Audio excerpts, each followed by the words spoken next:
एक डेढ़ साल में इन्होंने पूरे छत्तीसगढ़ को सत्यानाश कर डाला है। और ये जो विष्णु सरकार है, ये सिर्फ यहाँ बैठी है स्टैच्यू की तरह। सरकार दिल्ली से चल रही है। 3 बार के यहाँ के नगर निगम के आप पार्षद निर्वाचित हुए हैं। लोगों को एक बार क्षेत्र में जीतना बड़ा मुश्किल होता है। ये थोड़ा रणनीति बताएं कि कैसे हो सकता है ये संभव। नहीं, एक राम भाई के लिए तो हिंदू मुस्लिम सिख ईसाई सब भाई हैं, और मुझे सब लोग चुनाव जीता है। इन 4 वर्षों में बीरगांव में जो आप जनहित में काम किए हैं, लोगों के हित में, थोड़ा बताएं। लेकिन मैं धन्यवाद दूंगा पूर्व विधायक सत्यनारायण शर्मा जी का। उनके प्रयासों से 104 करोड़ की योजना आई, और भूपेश बघेल जी ने कहा कि मैं 104 करोड़ दे रहा हूं क्योंकि यहां पर पानी की समस्या है, तो उस योजना को हमने लागू किया। बीरगांव क्षेत्र नगर निगम क्षेत्र के अंतर्गत उर्ला इंडस्ट्रीज के कुछ हिस्से भी आते हैं।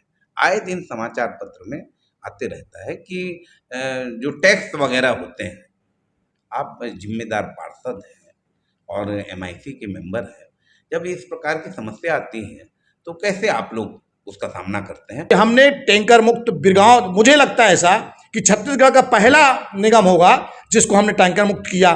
सड़कों की क्या स्थिति है आपके क्षेत्र में?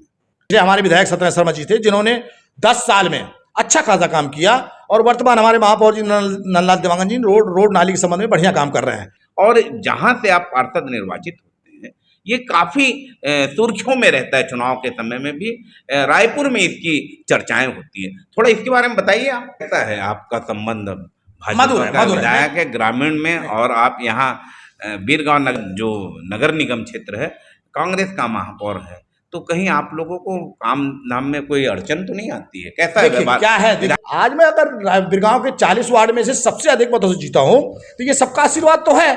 चूंकि बीरगांव नगर निगम महिला के लिए आरक्षित हो चुका है, तो कैसी तैयारी तो नहीं है आपको महापौर चुनाव?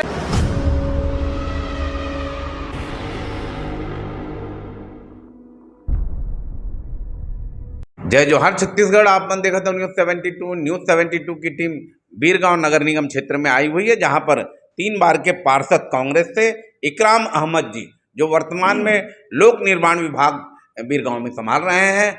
लोक निर्माण जैसे महत्वपूर्ण विभाग, इनके कार्यों को देखकर नगर निगम में इनको वहां नियुक्त किया गया है कांग्रेस के द्वारा।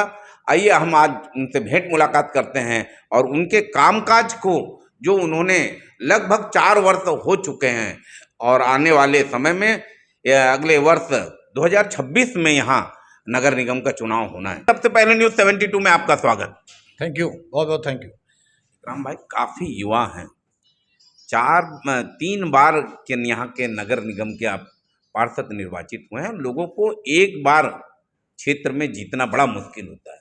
ये थोड़ा रणनीति बताएं कि कैसे हो सकता है ये संभव? नहीं, देखिए, ये इसमें कोई रणनीति नहीं होती है।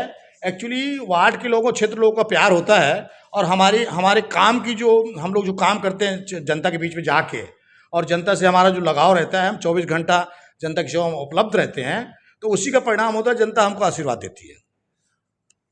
इन 4 वर्षों में बीरगांव में जो आप जनहित में काम किए हैं, लोगों के हित में, थोड़ा बताएं। देखिए, क्या है, मैंने नगर निगम क्षेत्र में 2004 में चुनाव लड़ा। 2004 में दिसंबर में चुनाव जीत के आया।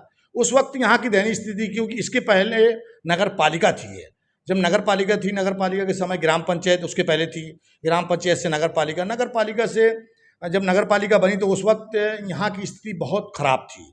उस वक्त नया नया हम लोग राजनीति में आके और पार्षद बने, तो निश्चित तौर पर काम बहुत ज़्यादा था, और हमने उस काम को अपनी प्रतिष्ठा का इशू बना लिया कि हमको निगम क्षेत्र में अपने वार्ड को सबसे बेस्ट बनाना है। तो इसी तरह हमने रोड, नाली, पानी और की व्यवस्था भरपूर की। हमने अपने कार्यकाल में लगभग 10 बोर कराए थे निगम क्षेत्र में, और साथ ही साथ रोड, नाली, और वर्तमान में भी जैसे आंगनवाड़ी भवन। तो इस तरह से हमने काम किया। आज स्थिति पहले से बहुत बेहतर है।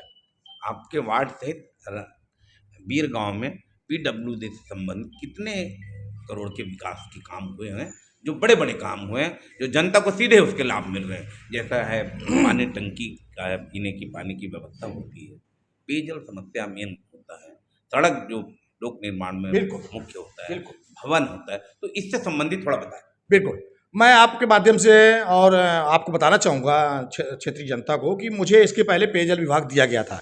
जब मैं चुनाव जीत के आया और MIC का गठन हुआ, तो 3 साल पहले मुझे पेयजल की व्यवस्था दी गई थी। तो पेयजल जिस समय मुझे दिया गया तो इस समय इसके पहले पूर्व महापौर थी अंबिका यादव जी, भाजपा की महापौर थी। उन्होंने पानी के संबंध में 1 रुपये का काम नहीं किया। और जब मुझे मिला काम, जबकि उनके कार्यकाल में भाजपा की सरकार थी 3 बार की और वो खुद महापौर थी, उसके बाद भी पानी के संबंध में कोई काम नहीं किया गया। और जब मुझे वो कार्यकाल मिला तो लगभग 700 से 800 टैंकर प्रतिदिन हम लोग नगर निगम में सप्लाई करते थे जनता के लिए।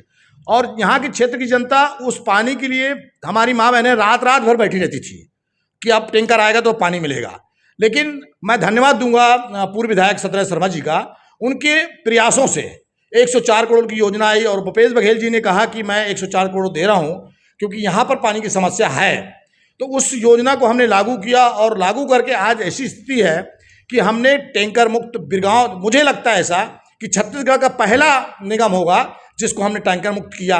क्योंकि इसके पहले जो हम टैंकर के माध्यम से पानी लेते थे तो ठेकेदार को लगभग हम 2 से 2.5 करोड़ रुपए उसकी राशि भुगतान करते थे। आज हम 0 पे आ गए हैं पिछले 1 साल से, और इस साल तो हमने टैंकर बिल्कुल मुक्त कर दिया। 0 पे हमारा ठेकेदार टेंडर हुआ है। हमने कोई टेंडर नहीं किया, ना कोई टैंकर चलाया, और जो थोड़ा बहुत टैंकर चले हैं वो निगम के टैंकर चले हैं। ठेकेदार के माध्यम से हमने उसको 0 कर दिया। बीरगांव क्षेत्र नगर निगम क्षेत्र के अंतर्गत उर्ला इंडस्ट्रीज के कुछ हिस्से भी आते हैं। आए दिन समाचार पत्र में आते रहता है कि जो टैक्स वगैरह होते हैं, आप जिम्मेदार पार्षद हैं और MIC के मेंबर हैं, जब इस प्रकार की समस्या आती है तो कैसे आप लोग उसका सामना करते हैं? एक्चुअली ये CSIDC के एरिया में आता है और CSIDC के एरिया के कुछ क्षेत्र को हमारे निगम में लिया गया था। और हमारी बराबर मांग चल रही है कि हम सरकार से इस बात की मांग कर रहे हैं कि जो भी नगर निगम क्षेत्र में जो भी फैक्ट्रियां हैं इसका टैक्स नगर निगम को दिया जाए। क्योंकि नगर निगम इसकी प्रदूषण की मार नगर निगम झेल रहा है। आज TB, दमा, कैंसर जैसे मरीज, आँख के मरीज ज़्यादातर नगर निगम बिरगांव में मिलेंगे क्योंकि यहाँ पर प्रदूषण इतना ज़्यादा है। और इसको कई बार हम सरकार को अवगत करा चुके हैं, वर्तमान सरकार को अवगत कराया हमने अभी कि हमको इसका टैक्स मिलना चाहिए। तो आज ऐसी स्थिति बन गई है कि वो टैक्स, उनका फैक्ट्री यूनियन का कहना है कि हम टैक्स मात्र एक जगह देंगे, चाहे निगम ले ले और चाहे सरकार ले ले। अब उसका टैक्स सरकार ले ली, हमको उसका लाभ नहीं मिल पा रहा है। आज की स्थिति ऐसी है कि हमको सरकार पर और जनता के टैक्स पर ही निर्भर है विकास कार्यों के लिए। नगर निगम से अनुमति की आवश्यकता इन लोगों को पड़ती है या नहीं? CSIDC भी जो निर्मित फैक्ट्रियां हैं उसमें नगर निगम की परमिशन की आवश्यकता नहीं होती है। जो प्राइवेट लैंड में काम करते हैं वो नगर निगम से परमिशन लेते हैं। तो ऐसी फैक्ट्रियां नाम मात्र हैं जिनका टैक्स हमको बराबर मिलता है और सहयोग भी करते हैं वो लोग। बीरगांव के क्षेत्र में कितने तालाब जो होते हैं निस्तारी के लिए, जनरली सौंदर्यीकरण के नाम से बहुत से विकास काम हो रहे हैं, आपके बीरगांव में कितने तालाब हैं? अभी वर्तमान की स्थिति में मैं आपको बता दूं कि जो पूर्व विधायक सत्यनारायण शर्मा जी थे उन्होंने तालाबों के मामले में विशेष काम किया है। चाहे वो तालाब का मामला हो, चाहे वो शमशान घाट का मामला हो, कोई भी ऐसा तालाब जो सार्वजनिक तौर पर जनता के हित में जो है, चाहे वो मामला मोती सागर तालाब हो, चाहे वो रामा का तालाब हो, उरकुरा का तालाब हो, ऐसे सभी के तालाबों के लिए पूर्व विधायक जी ने अच्छी खासी स्वीकृति दिलाई थी। मैं उम्मीद करता हूं कि उस काम को आगे बढ़ाते हुए वर्तमान विधायक जी अच्छा सहयोग करेंगे। और अगर इसी तरह सहयोग मिलता रहा तो निश्चित तौर पर जितनी भी बीरगांव निगम क्षेत्र में तालाब हैं तो इनका सौंदर्यीकरण भी होगा और शमशान घाट का सौंदर्यीकरण भी होगा। क्योंकि बहुत ही कम ऐसे शमशान घाट बचे हैं जिनका सौंदर्यीकरण बचा है। अगर वर्तमान विधायक बराबर सहयोग करते हैं तो निश्चित तौर पर बीरगांव के विकास में किसी प्रकार की कोई बाधा नहीं आएगी, ऐसा मेरा मानना है। सड़कों की क्या स्थिति है आपके क्षेत्र में? क्या है, निगम जो हमारा बीरगांव निगम है एक्चुअली इसमें नई बसाहट ज़्यादा है। क्योंकि जो उरकुरा एरिया है या राव भाटा एरिया है या फिर उरला का बाहर का एरिया देखा जाए तो इसमें बसाहट, नई बसाहट में रोड नाली की प्रॉब्लम आ सकती है। लेकिन जो पुरानी बसाहट है तो आज पिछले हमारे विधायक सत्यनारायण शर्मा जी थे जिन्होंने 10 साल में अच्छा खासा काम किया और वर्तमान हमारे महापौर जी नंदलाल देवांगन जी रोड नाली के संबंध में बढ़िया काम कर रहे हैं। तो मुझे लगता है कि पूरी निगम क्षेत्र में मैं दावे के साथ कह सकता हूँ कि रोड नाली की बहुत ज़्यादा समस्या नहीं है। अगर जहाँ भी थोड़ा बहुत समस्या है वो समस्या है कि जो नई प्लॉटिंग हुई है, जो नई बसाहट है, उसमें समस्या है। ये जो आप लोक निर्माण विभाग देख रहे हैं, इसके मुख्य कार्य कौन कौन से आते हैं इस विभाग के अंतर्गत? देखिए, मेरे को लोक निर्माण विभाग में जो भी जनहित के मुद्दे, चाहे रोड हो, नाली हो, भवन हो, इस प्रकार के कोई भी निर्माण कार्य है वो हमारे अंतर्गत आएंगे। और हम अभी फिर मैं वही बात दोहराऊंगा आपको कि अभी वर्तमान में वर्तमान विधायक जी ने कोई भी ऐसा बड़ा काम हमको नहीं दिया है जो हम जनता के बीच में जा सके कि मोतीलाल साहू जी ने ये काम हमको दिलाया है। जो भी काम हमारे हो रहे हैं वो पूर्व विधायक की स्वीकृति, चाहे वो भवन की मामला हो, चाहे अम्बेडकर भवन की मामला हो, चाहे मोती सागर तालाब का मामला हो, चाहे एक भवन अम्बेडकर ये संस्कृति भवन यहाँ पर उरकुरा में बन रहा है। तो इस तरह के जितने भी काम हो रहे हैं तो अभी पूर्व की स्वीकृति पर ही हम काम कर रहे हैं। वर्तमान की स्वीकृति में मैं आज भी उम्मीद करता हूँ माननीय विधायक जी से, जो वर्तमान विधायक हैं, मुझे पूरी उम्मीद है कि सरकार, वो भाजपा के विधायक है तो निश्चित तौर पर यहाँ राशि की कमी नहीं होगी, ऐसा मेरा मानना है। अगर वो इस प्रकार सहयोग करते हैं तो विकास में किसी प्रकार कोई बाधा नहीं होगी। कैसा है आपका संबंध भाजपा का विधायक है ग्रामीण में, और आप यहाँ बीरगांव नगर जो नगर निगम क्षेत्र है कांग्रेस का महापौर है, तो कहीं आप लोगों को काम नाम में कोई अड़चन तो नहीं आती है? कैसा है व्यवहार क्या है विधायक के साथ संबंध? देखिए, हमारा हम व्यक्तिगत संबंध बनाते हैं सबसे, हमारा व्यक्तिगत पार्टी लेवल का संबंध नहीं है, व्यक्तिगत संबंध है। और मेरी नज़र में मोतीलाल साहू जी एक सरल स्वभाव के व्यक्ति हैं, तो निश्चित तौर पर ऐसा कोई हमारा उनसे संबंध बुरा नहीं है, मधुर संबंध है। और हमारी कई बार भेंट मुलाकात होती है, अभी कई कार्यक्रम में हम एक साथ रहते हैं। तो वो ये इस बात को भी मैं आपके माध्यम से बता दूं कि उन्होंने हम अक्सर ये बात कहा है कि इकराम भाई और महापौर जी, कभी भी विकास की कोई बात होती है तो आप हमसे चर्चा करें, विकास के मामले में किसी प्रकार कोई भाजपा पार्टी या हमारी तरफ से कोई बाधा नहीं होगी। आपके परिवार से पूर्व में आपकी भाभी जी यहाँ के पार्षद रही हैं, चूँकि बीरगांव नगर निगम महिला के लिए आरक्षित हो चुका है, तो कैसी तैयारी तो नहीं है आपको महापौर चुनाव? नहीं, हम लोग देखिए, ये पार्टी तय करती है। हम लोग महापौर के बारे में या पार्षद के बारे में, आज मेरा खुद का चुनाव लड़ना है मुझे, आपकी दावेदारी बनती है कि नहीं? मैं क्या बोल रहा हूँ आपको, आप उसको समझने की कोशिश करिए। तो आपका अधिकार है, पार्टी समझने की कोशिश करिए। मेरा मानना ये है कि पार्टी, आज मैं खुद पार्षद, 4 बार का पार्षद हूँ, लेकिन मैं अपनी टिकट का दावेदार नहीं, टिकट मैं अपना फैलाना नहीं कर सकता। इसके लिए पार्टी तय करती है, और पार्टी मुझे चुनाव देगी, टिकट लड़ाएगी तो निश्चित तौर पर मैं पार्षद चुनाव लड़ूंगा, और पार्टी जिसको महापौर को टिकट देगी तो निश्चित तौर पर वो महापौर लड़ेगा। तो पार्टी तय करेगी। आज हम 4 बार के जीती, वो पार्षद है, इसका मतलब ये नहीं कि हमारा टिकट फाइनल है। आज मेरा अपना खुद का टिकट, पार्षद का टिकट फाइनल नहीं है तो महापौर तो दूर की बात है। इकराम अहमद जी, 4 बार के आप पार्षद यहाँ निर्वाचित हुए हैं, और राजनीति में काफ़ी लंबा आपका समय बीता है। राजनीति में किसे अपना आइडियल मानते हैं, गुरु किसे मानते हैं? नहीं, हमारे लिए राहुल गांधी सबसे बेस्ट राजनीति में है, और हमारे लिए हमारे कांग्रेस कार्यकर्ता, बड़े नेता, जितने भी बड़े नेता हैं सब हमारे आइडल है। ऐसा हमारा कोई व्यक्तिगत स्टेप में हमारे कार्यकर्ता राजनीति में कभी भी कोई अपना एक क्षेत्र के नेता को आइडियल मान के चलता है, अनुसरण करता है। आप ऐसा सोच सकते हैं, मेरा छोटा से छोटा कार्यकर्ता मेरा आइडियल है। आज मुझे चुनाव जिता के भेजता है तो वो मेरा आइडल है। मेरा बड़ा नेता, तो बड़ा नेता अपनी जगह में बैठा हुआ है, जिसने मुझे उसका पद में बैठाया है, तो मेरे लिए तो वो मेरा हीरो हुआ ना। मैं उसको अपना हीरो मानता हूँ, जो हमारा वार्ड का कार्यकर्ता है। इकराम भाई, आप लंबे समय से राजनीति में होकर पार्षद बनकर लोगों की सेवा कर रहे हैं, 4 बार के आप पार्षद हैं। आपकी थोड़ा दिनचर्या बताइए, कैसे लोगों की बहुत सी अपेक्षाएं रहती है। लोक निर्माण विभाग आप अभी संभाल रहे हैं, और जहां से आप पार्षद निर्वाचित होते हैं ये काफ़ी सुर्खियों में रहता है, चुनाव के समय में भी रायपुर में इसकी चर्चाएं होती हैं। थोड़ा इसके बारे में बताइए आप। बहुत अच्छी बात आपने कही है, और बहुत अच्छा क्वेश्चन किया है। जब हमारा चुनाव हुआ तो उस वक्त मेरे खिलाफ मंत्री जी को उतार दिया गया, अजय चंद्राकर भैया को मेरे खिलाफ खड़ा कर दिया गया। तो काफ़ी कठिनाइयाँ तो हुई, लेकिन इसको जिस तरह से चर्चा का विषय, हमारे वार्ड नंबर 28 को चर्चित और बदनाम करने की कोशिश की जाती है, इसमें कोई सच्चाई नहीं है।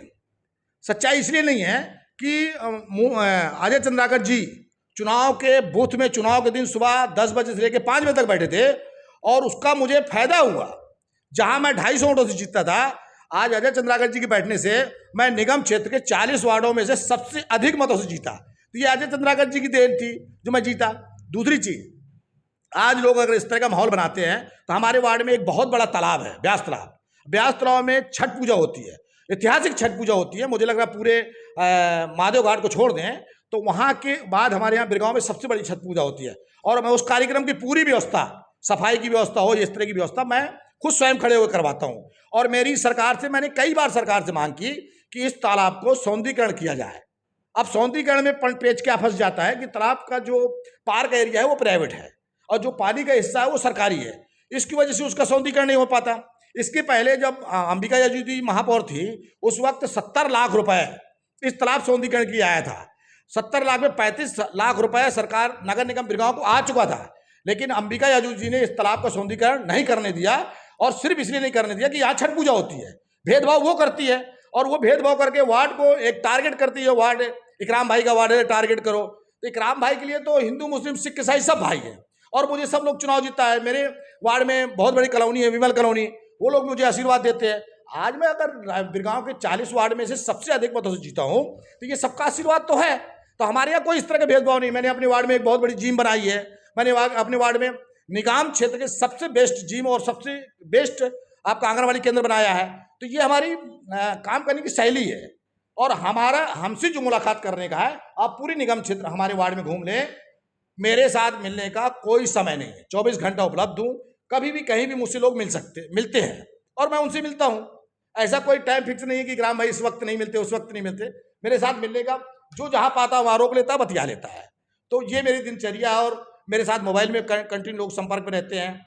तो हमारे वार्ड के लोग, और अगर मैं चार बार चुनाव जीता हूँ तो निश्चित तौर पर कहीं ना कहीं कुछ अच्छा ही होगी, तभी जीता हूँ।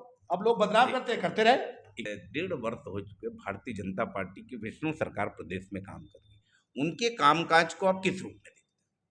देखिए, इन्होंने बर्बाद कर दिया, पूरे छत्तीसगढ़ को इन्होंने बर्बाद कर दिया। कारण ये है, मैं आपको स्पष्ट बता रहा हूँ। आज अगर छोटी सी बात ले लें, आज जानवर रोड में घूम रहा है, हाँ, गाय रोड में घूम रही है, तो ये विष्णु सरकार की देन है। आज एक्सीडेंट हो रहे हैं, लोग मर रहे हैं। जब यहाँ गौठानें बनी हुई थी, तो गौ माता को, जिसको ये गौ माता बन के पूजा करते हैं, जिसमें हमारी आस्था रहती है, आज ये चुनाव की बारी है तो गौ माता की बात करते हैं, राम मंदिर की बात करते हैं। लेकिन जहाँ गौ माता की सेफ्टी की बात आती है, ये छोड़ देते हैं रोड पे। आज रोड पे गौ माता क्यों छूट रही है? क्योंकि गौठानों को इन्होंने बंद कर दिया। भूपेश बघेल की कांग्रेस की सरकार ने गौठानों को जब चालू किया, तो उस वक्त गौ माता भी सुरक्षित थी, और लोगों को वहां से रोजगार भी मिलता था। यहाँ तक कि गोबर तक बेचा जाता था, यहाँ तक गोबर से पेंट बनाया जाता था। तो आज जंगलों की बात करो तो जंगलों की कटाई हो रही है, किसान परेशान है, मजदूर परेशान है, रोजगार लोगों को मिल नहीं रहा, शिक्षित बेरोजगार लोग रोड में घूम रहे हैं बच्चे। तो ये विफलता की पहचान है। 1-1.5 साल में इन्होंने पूरे छत्तीसगढ़ को सत्यानाश कर डाला है। और ये जो विष्णु सरकार है, ये सिर्फ यहाँ बैठी है स्टैच्यू की तरह। सरकार दिल्ली से चल रही है, छत्तीसगढ़ में किसी का कोई रोल नहीं है। मैं दावे के साथ कह सकता हूँ, एक मंत्री अपनी मर्जी से कोई काम नहीं कर सकता। आज छत्तीसगढ़ में अभी एमटी, हमारी शहर की जो एमपी बहनें थी, एसी बहनें थी, उनकी नौकरी जा रही है। आज मितानिन हमारी धरने में बैठी हुई हैं, आज शिक्षक हमारे धरने में बैठे हुए हैं, हमारे तहसीलदार और ये नायब तहसीलदार धरने में बैठे हुए हैं। ये विफलता की पहचान है, ये प्रमाण है आपका विफलता का, कि छत्तीसगढ़ सरकार यहाँ पर भेदभाव करके। आज इन्होंने मातारी बंदरों में चुनाव जीता, मातारी बहनों को 1000 रुपए देंगे, और उसके आधार पर इन्होंने चुनाव जीता। आज मैं दावे के साथ कह सकता हूँ, सरकार आंकड़ा दे दे कि 60% बहनों को पैसा नहीं मिल रहा है। शुरू में इन्होंने फर्स्ट टाइम, क्योंकि लोकसभा चुनाव था, तो उन्होंने पैसा दिया, लेकिन उसके बाद बहनों को पैसा इन्होंने रोक दिया। आज भी 60% बहनें पैसा के लिए चक्कर काट रही हैं, और आपकी साय सरकार को गालियां बक रही हैं। तो ये तो स्थिति है। मितानिन को इन्होंने परमानेंट कर देंगे, आपका मानदेय है उसको 50% बढ़ा देंगे। जब बढ़ाने की बार आई तो सांस नहीं ले रहे हैं। ऐसा नहीं होता। देखिए, अगर आप जनता के बीच में जाके आपने वादा किया है, पहले के वादे गए, जब आप पहले 15 लाख देने वाले थे, 2 करोड़ नौकरियां देने वाले थे, तो उसमें तो आपने प्रलोभन देके देख लिया। तो लोकसभा में आप रिजल्ट भी देखा, जो 400 पार की बात करते थे वो 240 में अटक गए। तो निश्चित तौर पर जनता धीरे धीरे जागरूक हो रही है और समझ रही है, आने वाला समय भाजपा का नहीं रहेगा, ये मैं दावे के साथ कह सकता हूँ। वर्तमान में सावन उत्सव चल रहा है, आने वाले समय में रक्षाबंधन का त्यौहार है। अपने बीरगांव के क्षेत्र के लोगों और अपने वार्ड के लोगों के लिए क्या संदेश है? संदेश यही है कि बस लोग भोले बाबा की सब दर्शन कर रहे हैं, लोग जगह जगह जल चढ़ा रहे हैं। तो मैं सभी साथियों को कहूँगा, शांतिपूर्ण ढंग से अपने त्यौहार को सुखद शांति मनाएं, और सभी बहनों को रक्षाबंधन की बधाई भी दूंगा। ये थे इकराम अहमद जी, बीरगांव में लोक निर्माण विभाग के अध्यक्ष हैं, और 4 बार के यहाँ बीरगांव में लोगों की पार्षद बनकर सेवा कर रहे हैं। आप देखते रहें न्यूज़ 72। मैं हूँ हरिबंधु नायक। नमस्कार।